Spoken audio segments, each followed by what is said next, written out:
നമസ്കാരം. കൃഷി എന്ന് പറയുമ്പോൾ എല്ലാവർക്കും വളരെ ഇഷ്ടമാണ്. എന്നാൽ നമ്മുടെ നാട്ടിൽ കൃഷി ചെയ്യുക എന്ന് പറയുമ്പോൾ അതിൽ ഭൂരിഭാഗം പേർക്കും വിമുഖതയാണ് എന്ന് പറയേണ്ടി വരും. കാരണം കഴിഞ്ഞ തലമുറയിൽ കൃഷി ചെയ്ത് ജീവിച്ച മാതാപിതാക്കളൊക്കെ അവരുടെ മക്കളെ കൃഷിയിലേക്ക് കൊണ്ടുവരുന്നതിന് പകരം മറ്റെന്തെങ്കിലും രീതിയിൽ ജോലി മേടിച്ച് രക്ഷപ്പെടുക എന്നൊക്കെയാണ് പഠിപ്പിക്കുന്നത്. അതുപോലെ തന്നെ ഒരുപാട് ലാൻഡ് ഉള്ള ആളുകളൊക്കെ ആ ലാൻഡുകളൊക്കെ വിറ്റൊഴിവാക്കുന്നതായിട്ടുള്ള ഒരു അവസ്ഥയിലാണ് നമ്മളിന്ന് ജീവിച്ചുകൊണ്ടിരിക്കുന്നത്. ഭൂരിഭാഗമായിട്ടുള്ള യുവതലമുറയും വിദേശത്തേക്ക് പോവുക എന്നുള്ളതാണ് ഇപ്പൊ പ്രധാനപ്പെട്ട ഒരു ട്രെൻഡായിട്ട് കാണുന്നത്. എന്തു തന്നെയാണെങ്കിലും ഇന്ത്യ അല്ലെങ്കിൽ നമ്മളെ ഭാരതം എന്ന് പറയുന്നത് വളർന്നുകൊണ്ടിരിക്കുന്ന ഒരു വികസ്വര രാജ്യമാണ്. നല്ല രീതിയിൽ തന്നെ അത് വളർന്നുകൊണ്ടിരിക്കുന്നു എന്നുള്ളതും നമുക്ക് പറയാനായിട്ട് സാധിക്കും. അതുകൊണ്ട് തന്നെ ഒരുപാട് കൺസ്യൂമേഴ്സ് അല്ലെങ്കിൽ കസ്റ്റമേഴ്സ്, കൺസ്യൂമറിസം എന്ന് പറയുന്നത് നമ്മുടെ സ്വഭാവത്തിന്റെ ഒരു ഭാഗമായിട്ട് തന്നെ മാറിയിരിക്കുകയാണ്. അങ്ങനെ ആയിരിക്കുന്ന അവസ്ഥയിൽ നമ്മൾ അയൽ സംസ്ഥാനങ്ങളിൽ നിന്ന് ഇറക്കുമതി ചെയ്താലാണ് നമുക്കിവിടെ ഭക്ഷിക്കാനുള്ളൂ എന്നുള്ള അവസ്ഥയിലാണ് നമ്മൾ കഴിയുന്നത്. നമ്മളിൽ ഭൂരിഭാഗം ആളുകളും കൃഷി ചെയ്യാനുള്ള സാഹചര്യം ഉണ്ടായിട്ടും അത് മാറ്റി നിർത്തിക്കൊണ്ട് മറ്റു രീതിയിലുള്ള ചെറിയ ജോലികളിൽ ഏർപ്പെടുകയോ അല്ലെങ്കിൽ സർക്കാർ ഉദ്യോഗമൊക്കെ തേടി പോകുന്നതായിട്ടുള്ള ഒരു അവസ്ഥയിലാണ് നമ്മളുള്ളത്. എല്ലാ സാഹചര്യം ഉണ്ടെങ്കിലും നമുക്ക് കൃഷി ചെയ്യാനായിട്ട് സാധിക്കുന്നില്ല. പക്ഷെ ഈ വീഡിയോയിൽ ഞാൻ കൃഷിയെ സ്നേഹിക്കുന്ന ആളുകൾക്ക് വേണ്ടി അല്ലെങ്കിൽ കൃഷിയെ സ്വപ്നം കാണുന്ന ആളുകൾക്ക് വേണ്ടി, അത്തരത്തിലുള്ള വ്യക്തികൾക്ക് വേണ്ടിയിട്ടുള്ള ഒരു വീഡിയോ ആണ്.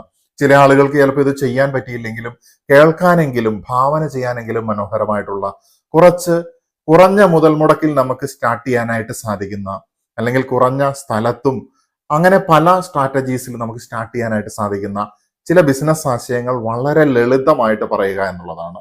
ബിസിനസ് ആശയം എന്ന് പറയുമ്പോൾ കൃഷി അധിഷ്ഠിതമായിട്ടുള്ള ബിസിനസ് ആശയങ്ങൾ. അപ്പൊ അത് നമുക്കൊരു വ്യാവസായിക അടിസ്ഥാനത്തിലേക്ക് കൊണ്ടുവരാൻ പറ്റുമോ എന്നുള്ള ചോദ്യമൊക്കെ അവിടെ നിൽക്കട്ടെ. അതിനു മുൻപ് നമുക്ക് യൂട്ടിലൈസ് ചെയ്യാം, നമ്മുടെ അയൽക്കാർക്ക് യൂട്ടിലൈസ് ചെയ്യാം, നമ്മുടെ ചുറ്റിനുമുള്ള നമ്മുടെ നാട്ടുകാർക്ക് യൂട്ടിലൈസ് ചെയ്യാം. നിങ്ങൾക്ക് അതിനെ ഒരു വരുമാന മാർഗമായിട്ട് പതിയെ കൺവേർട്ട് ചെയ്ത് കൊണ്ടുവരാനും സാധിക്കും. ഏതെങ്കിലും ഒരു ആശയത്തിലേക്ക് എടുത്തു ചാടുക എന്നുള്ളതല്ല ഉദ്ദേശിക്കുന്നത്. കാരണം എൻ്റെ ജീവിതത്തിലാണെങ്കിൽ പോലും എടുത്തുചാട്ടം കൊണ്ട് പൊട്ടിപ്പോയിട്ടുള്ള പല കാർഷിക സംരംഭങ്ങളും ഉണ്ടായിട്ടുണ്ട്. ഞാനും എൻ്റെ പല സുഹൃത്തുക്കളും ഉണ്ട്. അതിൽ ചെറിയ മുതൽ മുടക്ക് മുതൽ വലിയ ബാങ്ക് ലോൺ എടുത്തിട്ട് കുടുങ്ങിപ്പോയിട്ടുള്ള ആളുകൾ വരെയുണ്ട് കൃഷി പരാജയമായതിനു ശേഷം. അപ്പൊ അതുകൊണ്ട് സ്റ്റാർട്ട് സ്മോൾ. കൃഷിയിലെന്നല്ല എല്ലാ ബിസിനസ്സിലും ഏറ്റവും ചെറുതിൽ തുടങ്ങുന്ന ആളാണ് കാലക്രമേണ വിജയത്തിലേക്ക് എത്തുന്നത് എന്നുള്ളതാണ് ഒരു സത്യം ഞാൻ കണ്ടിട്ടുള്ള ഒരു കാര്യം എന്ന് പറയുന്നത്. അത്തരത്തിലുള്ള വളരെ ചെറുതും എന്നാൽ മനോഹരമായിട്ടുള്ള ചില ആശയങ്ങളാണ് ഇപ്പൊ പ്രസന്റ് ചെയ്യുന്നത്. 1000 കോഴിക്ക് അരക്കാട എന്നുള്ള ഒരു ചൊല്ല് നമ്മൾ കേട്ടിട്ടുണ്ട്. കാട ഇറച്ചിക്ക് അത്ര വലിയ ഗുണമാണ് എന്നാണ് പറയുന്നത്. കാട മുട്ട ഇഷ്ടപ്പെടുന്ന ആളുകളുമുണ്ട്. തട്ടുകടകളിലൊക്കെ അത് കഴിക്കാനായിട്ട് പോകുന്ന ആളുകൾ തന്നെയുണ്ട്. പിന്നെ ഈ ഹൃദ്രോഗമൊക്കെ ഉള്ള ചില ആൾക്കാരൊക്കെ ഈ കാടമുട്ടയിൽ കൊഴുപ്പ് കുറവാണ് എന്നൊക്കെയുള്ള ഒരു ചിന്താഗതി ഉള്ളതുകൊണ്ട് തന്നെ അത് അന്വേഷിച്ച് നടക്കുന്ന ആളുകളുണ്ട്, അത് ഇഷ്ടപ്പെടുന്ന ആൾക്കാരുണ്ട്. കോഴിയെക്കാളും കാടയെ പ്രിഫർ ചെയ്യുന്ന ഒരുപാട് ആളുകളുണ്ട്. ഈ കാട എന്ന് പറയുന്ന ഈ ചെറു പക്ഷി, ഇതിനെ കൃഷി ചെയ്യാനാണെങ്കിലും 1000 കോഴിക്ക് അരക്കാട എന്ന് പറയുന്നതിനപ്പുറത്തേക്ക് ഒരു കോഴിയെ വളർത്തുന്ന ആ ഒരു സാഹചര്യത്തിൽ, ആ ഒരു സ്പേസ്, ആ ഒരു ചെലവിൽ 5 കാടയെ വരെ വളർത്താനായിട്ട് സാധിക്കുമെന്നാണ് ചില വിദഗ്ധർ അഭിപ്രായപ്പെടുന്നത്. അപ്പോൾ ഒരു മുറിയിലാണെങ്കിൽ പോലും കാടയുടെ കൃഷി വളരെ ചെറിയ രീതിയിൽ സ്റ്റാർട്ട് ചെയ്യാനായിട്ട് സാധിക്കും. കമ്പി കൊണ്ടുള്ള കൂടൊന്നും നിർബന്ധമല്ല, അതൊക്കെ ഉണ്ടെങ്കിൽ കൂടുതൽ നല്ലത്. അപ്പൊ കാട കൃഷി എന്ന് പറയുന്ന സമയത്ത് 2 രീതിയിലാണ്. ഒന്ന്, 5 മുതൽ 7 ആഴ്ച കൊണ്ട് തന്നെ ഇത് കാട ഇറച്ചി യോഗ്യമാകും. അതുപോലെ തന്നെ കാടമുട്ട ലഭിക്കുന്നതിലേക്കും വരുമെന്നുള്ളതാണ്.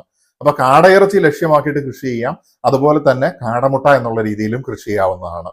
അതുപോലെ തന്നെ ചുരുങ്ങിയ ചെലവിൽ കൃഷി ചെയ്യാമെന്നതിനോടൊപ്പം തന്നെ നല്ല ഡിമാൻഡുമുള്ള ഒരു സംഗതിയാണ് ഈ പറയുന്ന കാട കൃഷി എന്ന് പറയുന്നത്. അപ്പൊ കാടമുട്ടയുടെ ലക്ഷ്യത്തിലും അല്ലെങ്കിൽ കാടയിറച്ചി എന്നുള്ള ലക്ഷ്യത്തിലും ചെറിയ സ്പേസിൽ ചെറിയ ചെലവിൽ ചെയ്യാൻ പറ്റുന്ന ഒരു കാര്യമാണ്. കോഴിയെ അപേക്ഷിച്ച് കാടയ്ക്ക് പ്രതിരോധശേഷി കൂടുതലുണ്ട് എന്നാണ് പല ഗവേഷകരും പറയുന്നത്. എന്നിരുന്നാലും രോഗങ്ങളെ പ്രതിരോധിക്കുക എന്നുള്ള സംഗതിയിൽ നമ്മൾ വിജയം കണ്ടിട്ടുണ്ടെങ്കിൽ നമുക്ക് വിജയകരമായിട്ട് ചെയ്യാൻ പറ്റിയിട്ടുള്ള ഒരു കൃഷി തന്നെയാണ്. അതുപോലെ തന്നെ ഇതിനു വേണ്ട എക്സ്പെൻസ് എന്ന് പറയുന്നത് വളരെ കുറഞ്ഞതാണ്. അത് ബാലൻസ് ചെയ്യാൻ പറ്റിയിട്ടുണ്ടെങ്കിൽ നല്ല രീതിയിൽ ഗ്രാജുവലി വരുമാനത്തിലേക്ക് കൊണ്ടുവരാൻ പറ്റുന്നതായിട്ടുള്ള ഒരു കൃഷി തന്നെയാണ് കാടകൃഷി എന്ന് പറയുന്നത്. രണ്ടാമതായിട്ട് എന്നെ വളരെയധികം അട്രാക്ട് ചെയ്തതായിട്ടുള്ള ഒരു കൃഷി രീതിയാണ് സുഗന്ധവ്യഞ്ജനങ്ങള്, അതുപോലെ തന്നെ ഔഷധ ചെടികളുടെ ഫാമിംഗ് എന്ന് പറയുന്ന ഹെർബൽ പ്ലാന്റ്സിന്റെ കൃഷിയും. അപ്പൊ അതിൽ സുഗന്ധവ്യഞ്ജനങ്ങൾ ചിലതൊക്കെ നമുക്ക് കുറഞ്ഞ സ്പേസിൽ കുറഞ്ഞ ചെലവിൽ ചെയ്യാനായിട്ട് സാധിക്കും. ഔഷധ കൃഷിയുടെ കാര്യത്തിലും അത് വിഭിന്നമല്ല. എന്നാലും നമ്മുടെ നാട്ടിൽ അവൈലബിൾ ആയിട്ടുള്ള ഇത്തരത്തിലുള്ള കുരുമുളക് പോലുള്ള കാര്യങ്ങൾ, ചുക്ക് പോലുള്ള കാര്യങ്ങൾ, ഇതൊക്കെ നമുക്ക് കളക്ട് ചെയ്തിട്ട് ആവശ്യക്കാർക്ക് ബ്രാൻഡ് ചെയ്ത് കൊടുക്കാനായിട്ട് സാധിക്കുമോ എന്നുള്ള ഒരു ചിന്ത ഞാൻ മുന്നോട്ട് വെക്കുകയാണ്. അതുപോലെ തന്നെ ഇത്തരത്തിലുള്ള സ്പൈസസ് പ്രോസസ്സ് ചെയ്ത് മറ്റ് സംസ്ഥാനങ്ങളിലേക്കും അതുപോലെ തന്നെ വിദേശത്തേക്ക് എക്സ്പോർട്ട് ചെയ്യാൻ സാധിക്കുന്നതൊക്കെ വലിയ കാര്യമാണ് എന്ന് നമുക്ക് പറയാനായിട്ട് സാധിക്കില്ല. കാരണം എക്സ്പോർട്ട് ബിസിനസ്സുകളിലൊക്കെ ഒരുപാട് പേര് പതിയെ പതിയെ മുന്നോട്ട് വരുന്നുണ്ട് എന്നുള്ളതാണ്. അതിന്റെ കടമ്പകളൊക്കെ കൂടുതൽ ലഘൂകരിക്കപ്പെട്ടിട്ടുണ്ട് എന്നുള്ള കാര്യം നമ്മൾ മനസ്സിലാക്കേണ്ടിയിരിക്കുന്നു. എന്തു തന്നെയാണെങ്കിലും ചുരുക്കത്തിൽ ഇതിന്റെ കൃഷി ചെറിയ രീതിയിൽ ചെയ്യാവുന്നതാണ്.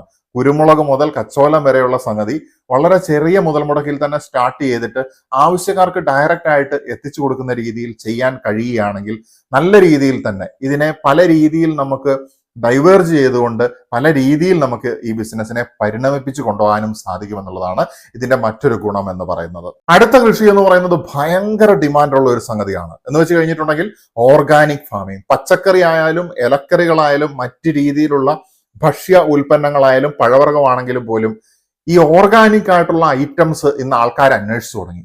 കാരണം അത്രയ്ക്കും വർദ്ധിച്ചു വരുന്ന ക്യാൻസർ രോഗികളുടെ എണ്ണം, നമുക്കാണെങ്കിലും പല വിധത്തിലുള്ള അസുഖങ്ങൾ, ഒരു രീതിയിലുള്ള അസുഖമെങ്കിലും നമ്മുടെ കുടുംബത്തിൽ ആർക്കെങ്കിലും ഒക്കെ ഉണ്ടാകും എന്നുള്ളതാണ്.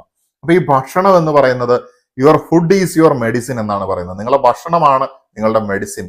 അതുപോലെ തന്നെ നിങ്ങൾ എന്താണോ തിന്നുന്നത് അത് നിങ്ങളായിട്ട് മാറുന്നു എന്നുള്ളതാണ് പറയുന്നത്. നമ്മൾ ഭക്ഷിക്കുന്നത് എന്തോ അതാണ് നമ്മൾ എന്നുള്ളതാണ്. അപ്പൊ ആളുകൾക്ക് നല്ല ഭക്ഷണം വേണം എന്നുള്ളത്, വിദ്യാഭ്യാസം വർദ്ധിച്ചു വരികയാണ്. അതുപോലെ തന്നെ ഇന്റർനെറ്റ് ഇതുപോലുള്ള വിവരങ്ങൾ, ഇൻഫർമേഷന്റെ ഒരു ഒഴുക്ക് തന്നെ ഉള്ളത് കൊണ്ട് തന്നെ ആൾക്കാർക്ക് മനസ്സിലായി എന്നുള്ളതാണ്. അപ്പൊ ഓർഗാനിക് ആയിട്ടുള്ള പച്ചക്കറികളായാലും ഇലവർഗ്ഗങ്ങളായാലും പഴവർഗ്ഗങ്ങളായാലും ഒക്കെ ധാന്യങ്ങളായാലും ഒക്കെ ആളുകൾക്ക് ഭയങ്കരമായിട്ടുള്ള ഡിമാൻഡ് ഉള്ള ഒരു സംഗതിയാണ്. ഓർഗാനിക് ആയിട്ട് ഇതിനെ പ്രൊഡ്യൂസ് ചെയ്യുക എന്നുള്ളതിന് കുറച്ച് ചലഞ്ചസ് ഉണ്ട് എന്നുള്ളത് ഞാൻ മറച്ചു വെക്കുന്നില്ല. കൃഷിയിലേക്ക് ഇറങ്ങുന്ന സമയത്ത് ഓർഗാനിക് ആയിട്ടാണെങ്കിലും അല്ലാത്ത രീതിയിലാണെങ്കിലും ഒരുപാട് ചലഞ്ച് ഉള്ള ഒരു സംഗതി തന്നെയാണ്. കാരണം നമ്മൾ നട്ടിരിക്കുന്ന വിളയിൽ നിന്ന് അതിന്റെ റിസൾട്ട് കിട്ടുക എന്നുള്ളത് ഭയങ്കര ചലഞ്ച് തന്നെയാണ്. അത് ആദ്യ സമയങ്ങളിൽ ഭാഗ്യമുണ്ടെങ്കിൽ മാത്രം വിജയിക്കും. അല്ലെങ്കിൽ ഒരുപാട് സാഹചര്യങ്ങളെ നമ്മൾ എക്സ്പീരിയൻസ്, നമ്മുടെ അനുഭവ ജ്ഞാനത്തിലൂടെ തരണം ചെയ്ത് പോകേണ്ടി വരും. അതുപോലെ തന്നെ ശാസ്ത്രീയമായിട്ടുള്ള കൃഷി രീതികൾ, ഇന്നോവേഷൻസ്, മറ്റുള്ള ആൾക്കാരിൽ നിന്ന് വ്യത്യസ്തമായിട്ട് പല രീതിയിലുള്ള ടെക്നോളജീസ് ഒക്കെ ഇംപ്ലിമെന്റ് ചെയ്യാനുള്ള ധൈര്യമൊക്കെ നമ്മൾ കാണിക്കേണ്ടിയിരിക്കുന്നു. ഇസ്രായേൽ മോഡലിലൊക്കെയുള്ള കൃഷി രീതികൾ അവലംബിക്കണം. നമ്മുടെ നാട്ടിൽ ഏതാണോ സ്യൂട്ടബിൾ ആകുന്നത്. അപ്പൊ ചുരുങ്ങിയ ചെലവിൽ നമുക്ക് ചെയ്യാൻ പറ്റുന്ന ഒരു കാര്യമാണ് ഓർഗാനിക് ഫാമിംഗ്. അതുപോലെ തന്നെ ഓർഗാനിക് ഫാമിങ്ങിന് അപ്പുറത്തേക്ക് ഈ പുറത്തുനിന്നൊക്കെ വരുന്നതായിട്ടുള്ള പഴങ്ങളിലും പച്ചക്കറികളിലും ഒക്കെ ഒരുപാട് വിഷപദാർത്ഥങ്ങൾ ചേരുന്നുണ്ട് എന്നുള്ള ചില വിവരങ്ങളൊക്കെ ആൾക്കാർക്ക് കിട്ടി തുടങ്ങിയിട്ടുണ്ട്. അപ്പൊ അങ്ങനെ ആയിരിക്കുന്ന സാഹചര്യങ്ങളിൽ ആൾക്കാർ നമ്മുടെ നാട്ടിൽ തന്നെ ഉൽപ്പാദിപ്പിക്കുന്ന ഫലങ്ങൾ അന്വേഷിക്കുക, അല്ലെങ്കിൽ അതിനുള്ള ഡിമാൻഡ് വളരെ അധികമാണ് എന്നുള്ളതാണ്. നമ്മൾ ഇപ്പൊ നാട്ടിൻപുറത്തുള്ള കടയിൽ പോവുകയാണെങ്കിൽ പോലും നാടനാണ് ഈ സംഗതി എന്ന് പറയുമ്പോൾ നമുക്കത് മേടിക്കാനുള്ള ഒരു ടെൻഡൻസി വളരെ കൂടുതലാണ്. ഇത് വെളിച്ചം വീശുന്നത് ആളുകളുടെ ഈ ഒരു അറിവ്, ആളുകളുടെ ഈ ഒരു ഭയം ആവശ്യകതയെ സൃഷ്ടിക്കുകയാണ്. എന്നാൽ ഈ ഡിമാൻഡിന് ഉതകുന്നതായിട്ടുള്ള പ്രൊഡക്ഷൻ നമ്മുടെ നാട്ടിൽ നടക്കുന്നില്ല. നമുക്ക് ലാൻഡ് ഉണ്ട്, പക്ഷെ പ്രൊഡ്യൂസ് ചെയ്യാനായിട്ട് സാധിക്കുന്നില്ല. സയന്റിഫിക് ആയിട്ടുള്ള കൃഷി രീതികൾ അല്ലെങ്കിൽ അതിന് വേണ്ടതായിട്ടുള്ള സപ്പോർട്ട് നമ്മുടെ സിസ്റ്റങ്ങൾക്ക് കൊടുക്കാൻ പറ്റാത്തതായിരിക്കാം ചിലപ്പോൾ കാരണം. അല്ലെങ്കിൽ നമുക്ക് നിയന്ത്രിക്കാൻ പറ്റുന്നതിനപ്പുറമുള്ള കാലാവസ്ഥാ വ്യതിയാനങ്ങളും മറ്റു പുതിയതായിട്ടുള്ള രോഗങ്ങളും ഒക്കെ ആയിരിക്കാം. എന്തു തന്നെയാണെങ്കിലും പണ്ടൊരു കാലത്ത് നമ്മുടെയൊക്കെ മുൻ തലമുറകൾ ഒരുപാട് പ്രൊഡ്യൂസ് ചെയ്തിരുന്നു. ഞാനൊക്കെ ചെറുപ്പകാലത്തിലെ കാര്യങ്ങളിലേക്ക് പോകുന്ന സമയത്ത് ഓർക്കുകയാണ്, വീടിന്റെ മുറ്റത്തും അല്ലെങ്കിൽ വീടിന്റെ തിണ്ണയിലും ഒക്കെ ഇട്ട് ഒരുപാട് കുരുമുളക് ചവിട്ടി മെതിച്ച് എടുക്കുന്നതായിട്ടുള്ള അവസരങ്ങൾ, അടയ്ക്ക കൂട്ടിയിട്ടിരിക്കുന്നതായിട്ടുള്ള അവസരങ്ങൾ, തേങ്ങ കൂട്ടിയിട്ടതിന്റെ മുകളിൽ കയറി കിടക്കുന്നതായിട്ടുള്ള അവസരങ്ങൾ, ഇതൊക്കെ നമ്മുടെ ബാല്യകാലങ്ങളിൽ നമ്മൾ കടന്നുപോയിട്ടുള്ള കാര്യങ്ങളാണ്. പക്ഷെ ഇങ്ങനെയുള്ള ഒരു പൂർവികരുള്ള നമുക്കിന്ന് കൃഷിയെ ഭയമാണ്. പക്ഷെ അങ്ങനെയുള്ള സാഹചര്യത്തിലും ഹൈ ഡിമാൻഡ് എപ്പോഴും നല്ല ബിസിനസ് ഓപ്പർച്യൂണിറ്റി തരുന്നുണ്ട് എന്നുള്ളൊരു കാര്യം നമ്മൾ ഓർമ്മിപ്പിക്കുകയും അതിനുള്ള ധൈര്യം നമുക്കുണ്ട് എന്നുണ്ടെങ്കിൽ കൃത്യമായിട്ടുള്ള പ്ലാനിങ്, ധൈര്യം മാത്രം പോരാ, എടുത്തു ചാടി കഴിഞ്ഞാൽ പരാജയം വരും. കൃത്യമായിട്ടുള്ള പ്ലാനിങ്ങും അറിവും ഉണ്ട് എന്നുണ്ടെങ്കിൽ നമുക്ക് കൃത്യമായിട്ട് നടത്തിക്കൊണ്ട് പോകാനായിട്ട് സാധിക്കുന്ന ഒരു സംഗതിയാണ് ഓർഗാനിക് ഫാമിംഗ് ആയാലും അല്ലെങ്കിൽ നാടൻ പച്ചക്കറികളും പഴവർഗ്ഗങ്ങളും ഫലങ്ങളും ഇലകളും ഒക്കെ കൊടുക്കുന്ന അവസ്ഥ. മുൻപുള്ള വീഡിയോയിൽ ഞാൻ മൈക്രോ ഗ്രീൻ എന്ന് പറയുന്ന കൃഷി രീതിയെ കുറിച്ച് വളരെ ചെറുതായിട്ടൊന്ന് മെൻഷൻ ചെയ്ത് പോയിട്ടുണ്ടായിരുന്നു. സ്പ്രൗട്ട്സ് അല്ലെങ്കിൽ മുളച്ചു വരുന്നതായിട്ടുള്ള രീതിയിലുള്ള പല രീതിയിലുള്ള ഇലകളായാലും ധാന്യങ്ങളായാലും ഒക്കെ അതിന് ഏറി വരുന്നതായിട്ടുള്ള ഡിമാൻഡ്. പക്ഷെ അത് കൂടുതൽ ഡെവലപ്ഡ് ആയിട്ടുള്ള സ്ഥലങ്ങളിലാണ് അതിന്റെ സാധ്യത കൂടുതലുള്ളത്. പക്ഷെ നമ്മുടെ നാട്ടിൽ ഇപ്പോഴും നാടൻ പച്ചക്കറികൾ, പഴങ്ങൾ എന്നൊക്കെ പറഞ്ഞാൽ അതിന് ഡിമാൻഡ് ഉള്ളത്. മാർക്കറ്റ് ചെയ്യേണ്ട രീതിയിൽ സോഷ്യൽ മീഡിയ ഒക്കെ കൃത്യമായിട്ട് ഉപയോഗിച്ച് മാർക്കറ്റ് ചെയ്യുകയാണെങ്കിൽ നമുക്ക് വിജയിപ്പിച്ച് കൊണ്ടുവരാൻ സാധിക്കുമെന്നാണ് ഇപ്പോഴും നമുക്ക് മനസ്സിലാക്കാനായിട്ട് സാധിക്കുന്നത്. ഇപ്പോൾ ഒരു ഡിക്ലൈനിങ് സ്റ്റേജ് ആണ് കൃഷിക്ക്. പക്ഷേ നാളെ കൃഷിക്കാരനായിരിക്കും ഏറ്റവും വലിയ കോടീശ്വരൻ. അങ്ങനെയുള്ള ഒരു ലോകം വരണമെന്നാണ് നമ്മൾ സ്വപ്നം കാണുന്നത്. അടുത്തതായിട്ട് കുറഞ്ഞ സ്പേസിൽ വലിയ മുതൽ മുടക്കില്ലാതെ ചെയ്യാൻ പറ്റുന്ന ഒരു സംഗതിയാണ് കൂൺ കൃഷി. കൂൺ കൃഷിയിലൂടെ രക്ഷപ്പെട്ടു പോയിട്ടുള്ള ഒരുപാട് ആൾക്കാരുണ്ട്. ഇപ്പോൾ ഞങ്ങളുടെയൊക്കെ നാട്ടിലാണെങ്കിൽ പോലും ഓരോ ആഴ്ചയിൽ അല്ലെങ്കിൽ നിശ്ചിത ദിവസങ്ങൾ കൂടുന്ന സമയത്ത് കൂണുമായിട്ട് വരുന്നതായിട്ടുള്ള വ്യക്തികളുണ്ട്, അവൈലബിലിറ്റി ഉണ്ട് എന്നുള്ളതാണ്. അപ്പൊ അദ്ദേഹം പറയും വേണമെങ്കിൽ നേരത്തെ പറയണം, അത്രയും ഡിമാൻഡാണ്. തീർച്ചയായിട്ടും ആ കൂൺ തീർന്നു പോകുന്നുണ്ട് എന്നുള്ളതാണ്. അദ്ദേഹത്തിന്റെ കുടുംബവും കൂടി അതിൽ എക്സ്പെർട്ടൈസ് ആയതുകൊണ്ട് അവർക്ക് നല്ല രീതിയിൽ അത് ഉൽപ്പാദിപ്പിക്കാൻ പറ്റുന്നു, കച്ചവടം ചെയ്യാനായിട്ട് സാധിക്കുന്നു, നല്ല രീതിയിൽ അത് വിറ്റു പോകുന്നു, നാട്ടുകാർക്കും ഗുണം, അവർക്കും ഗുണം. അപ്പൊ കൂൺ കൃഷി എന്ന് പറയുന്നത് ചെറിയ മുതൽ മുടക്കിൽ, പിന്നെ ചെറിയ രീതിയിലുള്ള അതിന്റെ ഷെൽട്ടർ റിക്വയർമെന്റ്സ് ആവശ്യമാണ്. അതൊക്കെ നമുക്ക് മനസ്സിലാക്കിയിട്ട് അതിന്റെ വിദ്യാഭ്യാസം നമുക്ക് ആവശ്യമാണ്, അതിനെക്കുറിച്ച് പഠിക്കേണ്ടതുണ്ട്. ആ നോളജ് അക്വയർ ചെയ്തിട്ട് നമുക്ക് ചെയ്യാൻ പറ്റുന്ന ഒരു കാര്യമാണ് തീർച്ചയായിട്ടും. മഷ്റൂം കൃഷിയോടൊപ്പം തന്നെ നമുക്ക് ചെയ്യാൻ പറ്റിയൊരു കാര്യമാണ് അക്വാപോണിക്സും അതിനോടനുബന്ധിച്ചിട്ടുള്ള ഹൈഡ്രോപോണിക്സും.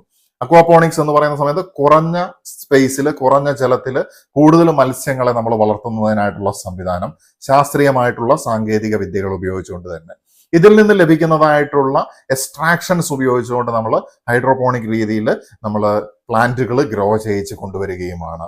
മത്സ്യകൃഷി എന്ന് പറയുന്നത് ഞാനും എൻ്റെ സുഹൃത്തും ചെയ്തിട്ടുണ്ടായിരുന്ന ഒരു കാര്യമാണ്. ഞങ്ങൾക്ക് ആ സമയത്ത് നല്ല രീതിയിൽ വിജയിപ്പിക്കാൻ സാധിച്ചിട്ടില്ല, പക്ഷെ ഒരുപാട് പാഠങ്ങൾ അതിൽ നിന്ന് പഠിക്കുകയുണ്ടായി. കാരണം ഞങ്ങൾ ആദ്യം തന്നെ വിപുലമായിട്ടുള്ള രീതിയിൽ പെട്ടെന്ന് അങ്ങോട്ട് ഇറങ്ങി എന്നുള്ളതാണ്. പക്ഷേ ഇത് ചെറിയതായിട്ടുള്ള രീതിയിൽ ഇതിന്റെ കാര്യങ്ങൾ മനസ്സിലാക്കിക്കൊണ്ട് ഗ്രാജുവൽ ആയിട്ട് ഡെവലപ്പ് ചെയ്ത് കൊണ്ടുവരുവാണെങ്കിൽ, അതായത് ചെറുതായിട്ട് സ്മോൾ സ്റ്റാർട്ട് ചെയ്തു, നല്ല റിസൾട്ട് വരുന്നുണ്ട്, വീണ്ടും ഇൻക്രീസ് ചെയ്തു, ആ രീതിയിൽ ചെയ്തുകൊണ്ട് വരികയാണെങ്കിൽ നമുക്ക് എപ്പോഴും നോട്ടം കിട്ടുന്ന സ്ഥലത്തായിരിക്കണം ഈ കുളം എന്നുള്ളത്. നാച്ചുറൽ പോണ്ടുകളും നമുക്ക് ഉപയോഗിക്കാവുന്നതാണ്. തീർച്ചയായിട്ടും നമ്മുടെ പറമ്പിൽ നാച്ചുറൽ പോണ്ട് ഉണ്ടെങ്കിൽ നമുക്കത് ഉപയോഗിച്ച് ലോക്കൽ മാർക്കറ്റിൽ ആദ്യം ഇടം പിടിക്കുക. ആളുകൾക്ക് ചൂണ്ടയിടാനുള്ള സൗകര്യങ്ങൾ ഉണ്ടാക്കി കൊടുക്കാൻ പറ്റുമെങ്കിൽ ഒന്നുകൂടെ മെച്ചപ്പെടും. അതുപോലെ തന്നെ ചൂണ്ടയിട്ട് പിടിച്ച മീനിനെ നമ്മൾ നിശ്ചയിക്കുന്നതായിട്ടുള്ള തുകയ്ക്ക് മേടിച്ചുകൊണ്ട് പോകണം. അതുപോലെ തന്നെ ഈ മീൻ പാകം ചെയ്ത് കൊടുക്കാനായിട്ട് സാധിക്കുകയാണെങ്കിൽ ഫിഷ് കറികൾ, ഫിഷ് ഫ്രൈ ആളുകൾക്ക് അല്പം റിലാക്സ് ചെയ്ത് എൻജോയ് ചെയ്ത് പോകാനുള്ള ഒരു സാഹചര്യം ഉണ്ടാക്കി കൊടുക്കാൻ പറ്റുവാണെങ്കിൽ നല്ല രീതിയിൽ കൊണ്ടുപോകാനായിട്ട് സാധിക്കും. വയനാട് പോലുള്ള സ്ഥലങ്ങളിലും അല്ലെങ്കിൽ ജലം നല്ല രീതിയിൽ അവൈലബിൾ ആയിട്ടുള്ള വയലൊക്കെ ആയിട്ട് ബന്ധപ്പെട്ട സ്ഥലങ്ങളിൽ ഇത് നല്ല രീതിയിൽ ചെയ്യാനായിട്ട് സാധിക്കും. അതുപോലെ തന്നെ ഡ്രൈ ഫ്രൂട്ട്സിന് ഇന്ന് ഭയങ്കര ഡിമാൻഡാണ്. നമ്മൾ പണ്ട് കാലം തൊട്ടേ അണ്ടിപ്പരിപ്പ് പോലുള്ള കാര്യങ്ങൾ ഉപയോഗിക്കുന്നുണ്ട്. എന്നാൽ ഡ്രൈ ഫ്രൂട്ട്സ് എന്ന് പറയുന്ന സംഗതി ഇപ്പൊ വീണ്ടും ഒന്ന് മാർക്കറ്റിലേക്ക് ട്രെൻഡിങ് ആയിട്ട് വന്നത് നമുക്ക് കാണാനായിട്ട് സാധിക്കുന്നുണ്ട്. എല്ലാവർക്കും ഇഷ്ടപ്പെടുന്ന ഒരു സംഗതി തന്നെയാണ്. കാരണം എല്ലാ കാലത്തും ഫ്രൂട്ട്സ് അവൈലബിൾ അല്ലാത്ത സ്ഥലങ്ങളിൽ കുറെ കാലം കേട് കൂടാതെ ഇരിക്കുക എന്നുള്ളത്. ഡ്രൈ ഫ്രൂട്ട്സ് മാത്രമല്ല, ഉണങ്ങിയ രീതിയിലുള്ള ഇറച്ചി, അതുപോലെ തന്നെ പല രീതിയിലുള്ള ഭക്ഷ്യവസ്തുക്കൾ നമുക്ക് പ്രോസസ്സ് ചെയ്തിട്ട് കൂടുതൽ കാലത്തേക്ക് കേടാകാതെ സൂക്ഷിക്കുന്ന രീതിയിലുള്ള അത്തരത്തിലുള്ള ബിസിനസ് ആശയങ്ങൾ നമുക്ക് ചെയ്യാൻ പറ്റിയതായിട്ടുള്ള ഒരു കാര്യമാണ്. ഇതിന്റെ പ്രൊഡക്ഷൻ, ഇതിന്റെ മാർക്കറ്റിംഗ്, ഇതിന്റെ എക്സ്പോർട്ടിംഗ് തുടങ്ങിയ കാര്യങ്ങളൊക്കെ നമുക്ക് ചിന്തിക്കാവുന്ന ഒരു കാര്യം തന്നെയാണ്. നമ്മുടെ നാട്ടിൽ അവൈലബിൾ ആയിട്ടുള്ള വിവിധ തരത്തിലുള്ള ഫലങ്ങൾ ഉപയോഗിച്ചുകൊണ്ടുള്ള അച്ചാർ നിർമ്മാണം നമുക്ക് നല്ല രീതിയിൽ ചെയ്യാൻ പറ്റുന്ന ഒരു കാര്യമാണ്. മാങ്ങയുടെ ഒക്കെ സീസണിൽ നമുക്ക് ഒരുപാട് അവൈലബിലിറ്റി ഉണ്ടെന്നുള്ളതാണ്. ഇതിനെ കേടുകൂടാത്ത വിധത്തിൽ അച്ചാർ നിർമ്മിക്കാനായിട്ട് സാധിക്കുവാണെങ്കിൽ ചെറുകിട രീതിയിൽ ഏത് ലൊക്കാലിറ്റിയിലും ഡിമാൻഡ് കിട്ടുന്ന ഒരു സംഗതി തന്നെയാണ്. യുണീക്നെസ്, അതിന്റെ രുചി, അതുപോലെ തന്നെ അത് കേടുകൂടാതിരിക്കുക, ജനങ്ങൾക്കത് അവർക്ക് ഡിസൈർ ആയിട്ടുള്ള ഒരു പ്രൈസിൽ എത്തിച്ചു കൊടുക്കാൻ സാധിക്കുക, വൃത്തിയായിട്ട് അത് ചെയ്യാൻ പറ്റുന്ന ആൾക്കാർക്ക്, വീട്ടമ്മമാർക്കൊക്കെ ചെറിയ രീതിയിൽ സ്റ്റാർട്ട് ചെയ്ത് വിപുലപ്പെടുത്താനായിട്ട് സാധിക്കുമെന്നുള്ളതാണ്. അതുപോലെ തന്നെ തേനീച്ച കൃഷി നമ്മുടെ നാട്ടിൽ കണ്ടുവരുന്ന ഒരു ചെറിയ സംഗതി തന്നെയാണ്. ഞാനിവിടെ പറയേണ്ട ആവശ്യമില്ല, എന്നാലും ഒരുപാട് ആളുകൾ സക്സസ്ഫുൾ ആയിട്ട് ചെയ്യുന്നുണ്ട്.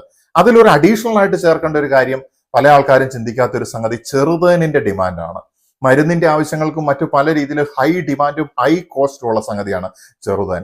ചെറുതേന്റെ വളരെ കുറഞ്ഞ അളവിലുള്ള ബോട്ടിൽസ് പോലും ആമസോണിലൊക്കെ വിൽക്കാനായിട്ട് വെച്ചിരിക്കുന്ന പ്രൈസ് നോക്കിക്കഴിഞ്ഞിട്ടുണ്ടെങ്കിൽ നമ്മൾ ഞെട്ടിപ്പോകുമെന്നുള്ളതാണ്. നമ്മുടെ ലോക്കൽ മാർക്കറ്റിൽ നല്ല ഡിമാൻഡുള്ള ഒരു സംഗതിയാണ്. അതിന്റെ റിസ്ക് എടുക്കാൻ സാധിക്കുമെങ്കിൽ തീർച്ചയായിട്ടും ഈ കൃഷി രീതികൾ, നമുക്ക് സ്ഥലമുണ്ട്, നമുക്കതിനുള്ള സാഹചര്യമുണ്ട്, 5 തൊട്ട് 10 സെന്റ് വരെയാണെങ്കിലും അതിനപ്പുറത്തേക്കുള്ള ലാൻഡുള്ള ആൾക്കാർക്കൊക്കെ പരീക്ഷിക്കാവുന്നതാണ്. അതുപോലെ തന്നെ നമ്മൾ എപ്പോഴും ഒരു പോസിറ്റീവായിട്ടുള്ള ഒപ്റ്റിമിസ്റ്റോടു കൂടി നമ്മളെ മറ്റു വർക്കുകളുടെയും ബിസിനസ്സുകളുടെയും ഒപ്പം ഈ കൃഷി ചെയ്യാനുള്ള ഒരു മൈൻഡ് സെറ്റും അതിനോടുള്ള താല്പര്യവുമാണ് ഏറ്റവും പ്രധാനപ്പെട്ട സംഗതി എന്ന് പറയുന്നത്. കൃഷി നഷ്ടമാണ് എന്നൊരുത്തം പറഞ്ഞു നടക്കുകയാണെങ്കിൽ ചിലപ്പോൾ അവൻ ജീവിതകാലം മുഴുവൻ പറഞ്ഞു നടക്കത്തേ ഉള്ളൂ. എന്നാൽ ഇതിനെ ചെറിയ രീതിയിൽ ചെയ്തുകൊണ്ട് ആസ്വദിച്ചുകൊണ്ട് ഒരുപാട് റിട്ടയർഡ് ആയിട്ടുള്ള ആളുകൾ, അല്ലെങ്കിൽ ഒരുപാട് വീട്ടമ്മമാര്, അതുപോലെ തന്നെ മറ്റു രീതിയിലുള്ള ജോലികൾക്ക് പോകാനുള്ള സാഹചര്യം ഇല്ലാത്ത ആൾക്കാർക്കൊക്കെ ചെറിയ രീതിയിൽ ചെയ്യാൻ പറ്റുന്ന ചില കൃഷി രീതികളാണ് ഞാൻ ഇതിൽ പറഞ്ഞത്.